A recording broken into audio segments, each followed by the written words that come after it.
আসসালামু আলাইকুম। এলকেডের আজকের ভিডিওতে আমরা দেখব হচ্ছে হ্যাশ কমান্ড। ওকে? তো হ্যাশ আমরা কিভাবে ব্যবহার করব? আজকের ক্লাসে আমরা এটাই দেখব। তো চলুন ক্লাসটা শুরু করি।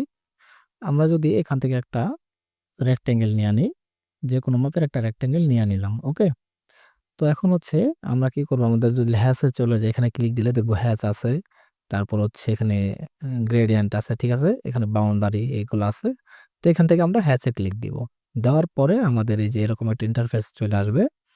তো এটা আসার পরে এখানে যদি ক্লিক দিয়ে দেখেন, এখানে যেগুলো আছে এগুলো হচ্ছে আমাদের হ্যাচ। ওকে? তো এখান থেকে আপনি এটা নিতে পারি, এটা নিতে পারি, এটা নিতে পারি, এটা নিতে পারি। তো আমি এটা নিলাম। ওকে? এই যে ওকে। হয়ে গেছে না? এখন আমরা চাচ্ছি যে এই হ্যাচটা আমরা এইটার উপরে এপ্লাই করব। ওকে? এই যে রেক্টেঙ্গেলটা যে নিছি। তো সেই ক্ষেত্রে আমরা এই যে এখানে একটা ক্লিক দিব। ক্লিক দিলে এইখানে একটা ক্লিক দিব। দেওয়ার পরে হচ্ছে আমরা হচ্ছে আবার ইন্টার দিব। ইন্টার দিলে এই যে কোনো একটা কর্নারে ক্লিক দিব। এর ভিতরে একটা অপশনে একটা ক্লিক দিব। ক্লিক দিলে দেখেন আমাদের হ্যাশটা হয়ে গেছে। এখন যদি আমরা ইন্টার দেই, ইন্টার দিব তাহলে আবার এখানে নিয়ে আসবে। নিয়ে আসার পরে কি করব? আমরা এখান থেকে জাস্ট এই যে ওকে লেখা আছে দেখেন। এখানে যদি ওকে তে ক্লিক দেই, এই যে আমাদের হ্যাশটা সুন্দরভাবে হয়ে গেছে। ওকে? আমরা যদি একটা গোলাকার নেই, একটা হচ্ছে সার্কেল নেই। এখন এটাতে যদি আমরা হ্যাশ দিতে চাই সেক্ষেত্রে আবার যাই এখানে। আসার পরে এখান থেকে আমরা কি করতে পারি?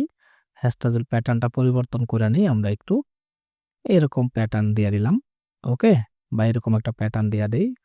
ওকে, তারপরে এখানে একটা ক্লিক দিয়ে এটাকে সিলেক্ট করব। তারপর এন্টার দিব। এন্টার দেওয়ার পরে একটা ক্লিক দিব এর ভিতরে, হ্যাঁ? এই যে কইরা গেছে, এখন একটা এন্টার দিব। এন্টার দিলে এই পেজটা আমাদের আবার আসবে। আসার পরে এখান থেকে ওকে কইরা দিব। ওকে কইরা দিলে দেখেন আমাদের কিন্তু এই হ্যাশটা কিন্তু অনেক লম্বা বড় হ্যাশ হয়ে গেছে, হ্যাঁ? এই সার্কেলটা যদি আরো বড় করতাম তাহলে দেখতে পারতাম আমরা। ওকে? এই যে এখান থেকে সার্কেলটা বড় করে দেখেন এই যে হ্যাশটা দেখা যাচ্ছে। ওকে? তো আমরা যদি এটাকে ডিলিট করে দেই, ডিলিট, আমরা হচ্ছে আরেকটা রেক্টেঙ্গেল নিয়ে নিলাম এখানে, হ্যাঁ? এদিকে আরেকটা রেক্টেঙ্গেল নিয়ে নেই।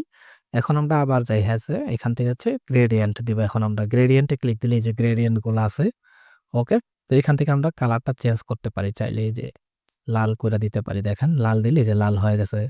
এখানে আসি, লালের সাথে যদি আমরা সবুজ দিই দেখেন এই যে কালারটা চেঞ্জ হয়ে গেছে। ওকে? তো এখন যদি এখান থেকে কোনো একটা কালার যে সিলেক্ট করলে দেখেন সিলেক্ট হচ্ছে। ওকে?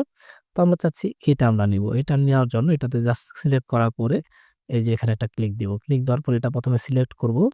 সিলেক্ট করার পরে ইন্টারে ক্লিক দিব। তারপরে যেকোনো একটা অপশনে আমরা এসে একটা কর্নারের দিকে একটা ক্লিক দিয়ে দিব। ঠিক আছে? বা এর ভিতরে একটা ক্লিক দিয়ে দিব। দেওয়ার পরে জাস্ট এই যে পইড়া গেছে ইন্টার দিব। ইন্টার দেওয়ার পরে এখান থেকে কি করে দিব? এটা ওকে কইরা দিব। দেখেন? ওকে দেওয়ার সাথে, সাথে কিন্তু আমাদের এই যে গ্রেডিয়েন্টটা এটার ভিতরে যে গ্রেডিয়েন্ট ছিল এটা কিন্তু হয়ে গেছে। শুধুমাত্র এটা না। আপনি যেকোনো একটা হচ্ছে আবদ্ধ অপশন নিবেন। ঠিক আছে? তো এই যে এরকম আবদ্ধ অপশন নিতে হবে। যদি একটু গ্যাপ থাকে ধরেন এখানে, এরকম গ্যাপ থাকলে কিন্তু আর এই হ্যাশটা হবে না। ওকে?